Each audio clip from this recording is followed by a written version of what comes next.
Hello mga boss, Ninyo Anthony sa El Nino Conditioning System, ang observant na magmamanok, ang online handler nyo.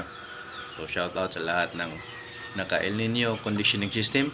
Keep on winning, keep on championing, and don't forget to keep on balatuwing. So kahapon, salamat sa namalato sa bandang Pampanga or Pangasinan ba yun.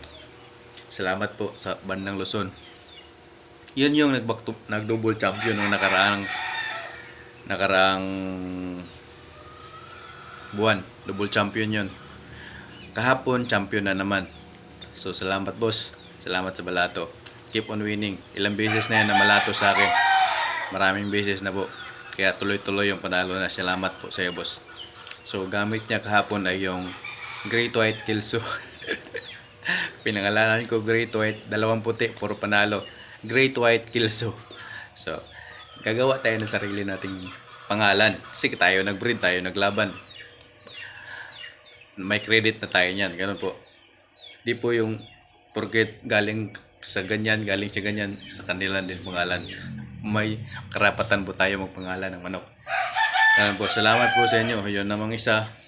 Pa-champion niya, laglag, pero kita ko nakadalawang palo. Hindi nakasira. May something wrong doon. Kaya kayo, lalo na ko yung mga member ko, yung mga pa-champion nyo, bantayan nyo paano kinabit ang tari. Tingnan nyo sa likod. Dapat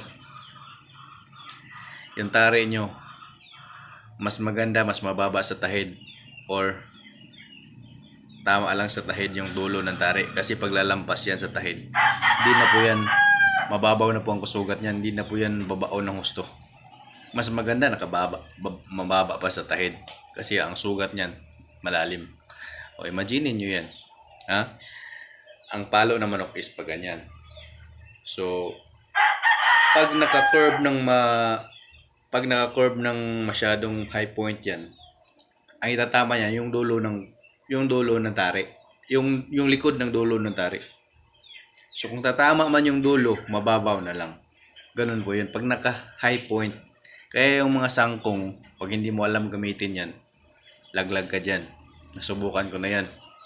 May dumating akong high point. Inabit ko, puti, tumabla. Buti, tagal na patay. Tumabla. Hindi, namatay yung manok ko. Kinahapunan na. So, tumabla. Pilay yung manok ko. Kuntimano kasi hindi naka sanay ako sa mga low point na tari. Nung kinabit ko nung high point, bagong dating, nabigay sa akin. Hindi ko nakuha yung tamang asinta sa high point. Kaya, yun, charge to experience. Buti tumabla. Buti yung kalaban, tumatakbo-takbo na rin. Yung akin, tumutuka pa. So, tinabla na lang namin kasi ano lang naman friendly game. Tablahin na lang natin to kasi tumatakbo-takbo ng kalaban. Ayaw ko naman manalo na tumakbo lang ang kalaban. Kaya tinabla ko na lang. Yung manok ko, talagang tutuka kahit pahinog na yung sugat. Ganun po. Pag high point yung tari nyo, ibaba nyo po yung dulo ng tari. Ipantay nyo, or mas maganda ibaba nyo pa sa tahid. Hanapan nyo ng paraan paano yun mapababa sa tahid yung dulo ng tari. Kasi pag ilampas mo yan sa tahid, imagine nyo, nakabaloktot na ganun. Ang palaw ng manok pa ganun. So, ang dulo ng tari, high point, yun ang tatama sa manok. Ang likod ng dulo ng tari. Ang likod. Pag tatama yun, mababaw na lang susugatin nun. Hindi na yun babaon. Pero pag nakaganyan, halos naka-straight lang yan, kunting ganun. Pag ganun yun, pagpapasok nun, paglabas, wasak-wasak yun. Kasi naka-low point yung tari mo. Ganun po yun.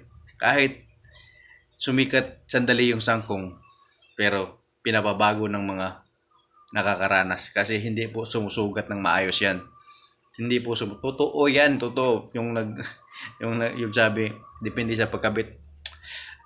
Darating ang araw, babagsak yung scoring ng sangkong. Bakit? Pagpalo niyan, ang likod ng dulo ang tatama. So, tsamba lang po yan kung makapatay yan ng mabilis. Kaya, Ang pagkabit ng tari, pag-aralan nyo po yan. Pag-aralan nyo paano ang asinta, paano itatali na hindi gagalaw.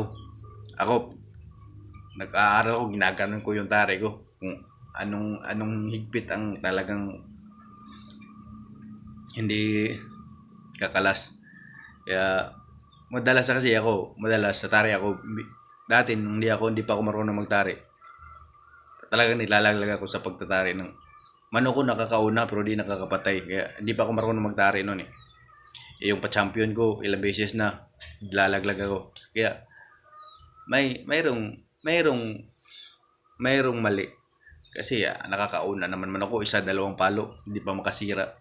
May mali. Yun ang pag-aralan nyo. Kasi sayang yung paghahanda natin ng manok. Sayang yung pusta natin.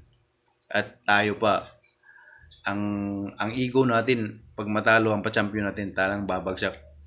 Kaya, hindi, parang nakakaminos ng confidence sa sarili. Wala ka namang mali sa pagkukondisyon. Sa tari ka nilalaglag. Kaya, mag-aaral kayo magtari. Madali lang po magtari. Sabi nga ni MRM Boots, mas safety magtari kasi nakakondom yun. Hawak mo pa yung paa ng manok. MRM Boots, napakatibay. Madali lang ikabit mga babae sa Manila or sa anywhere. Yun na ginagamit kasi ang bilis lang gamitin at safety pa. Walang displacement sa tari. Yan po ang tari ng MRM Boots. I-PM nyo Bongis Ridzi. Ilang beses na yan nagpadala sa akin ng balato. Member ko din yan. Kaya salamat po sa inyong lahat sa mga, lalo na kahapon yung namigay ng balato kahapon. Salamat boss. Maagang pamasko, salamat. Kaya dito po sa pagkukondisyon ng manok, ituturo ko sa inyo kung ito, ranas ko to kasi ako dati nagtatrabaho habang nagmamanok. So, isi-share ko sa inyo paano ang diskarte ko dito. Ganito po. Kung alas 8 ang pasok nyo, alas 8, kadalasan nyo pasok, di ba? Alas 8. Tapos, agahan nyo gising. 6, gising kayo. Pakain kayo ng manok. Anong gagawin nyo? Pa-exercise kayo. O ano ba gagawin nyo sa manok? Pakain kayo. Tapos, para hindi na kayo ma-late sa vitamins ng manok, ihalo nyo na lang sa patuka.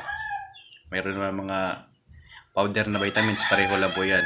Viteral, maganda. Progen Z, Vitamin Pro, Selectrogen. Yung mga powder, pwede nyo ihalo. Kung nag-wet feeding kayo, pwede nyo ihalo. Kung nag-dry feeding kayo, yung mga didikit, yung mga didikit na vitamins, Red Cell,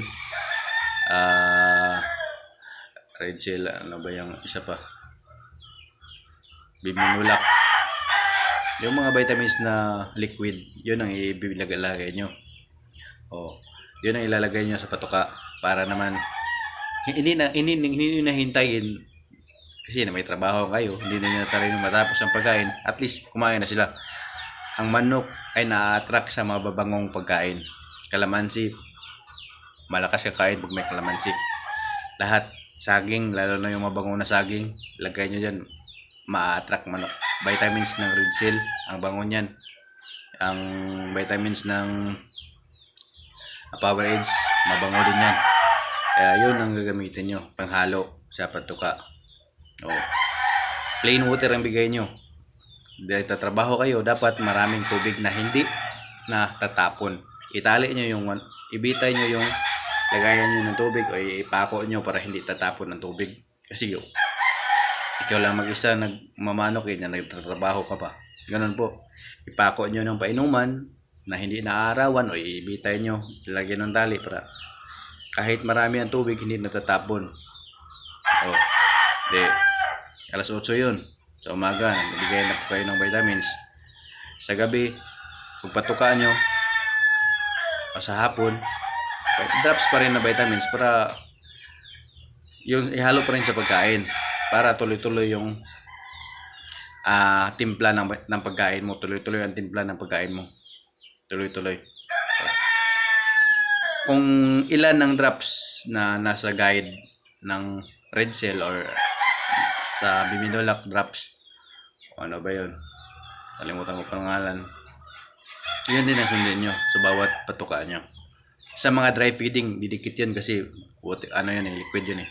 Kung sa wet feeding, pwede kayo gumamit ng powder, pero sa dry feeding, huwag kayong gumamit ng powder, hindi didikit yun.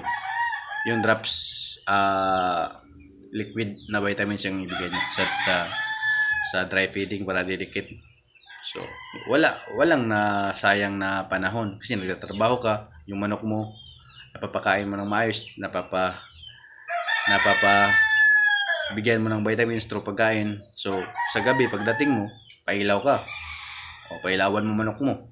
Ayun, kumpleto na yung cycle. Yun lang ulit-ulitin mo sa isang araw. Kasi yun lang din ang gagawin ng manok mo. Alangan may babaguhin ka dyan. Pag may babaguhin kang gagawin, magbabago din ang palo ng manok. Yun lang din ang gagawin mo sa isang araw, sa isang linggo, sa 2 linggo, 3 linggo, ulit-ulit. Kaya ang manok mo, persado, malakas, kasi walang nagbago sa kanyang sistema.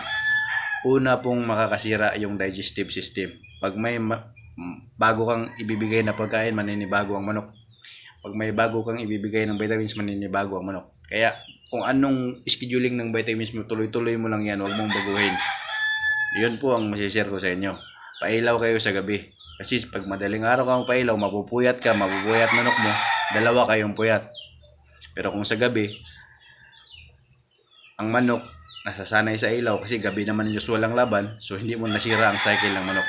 Ganun po yun. Ang pagpahinga sa iba ko namang vlog is sasabihin. So salamat sa viral ako sa FB ngayon.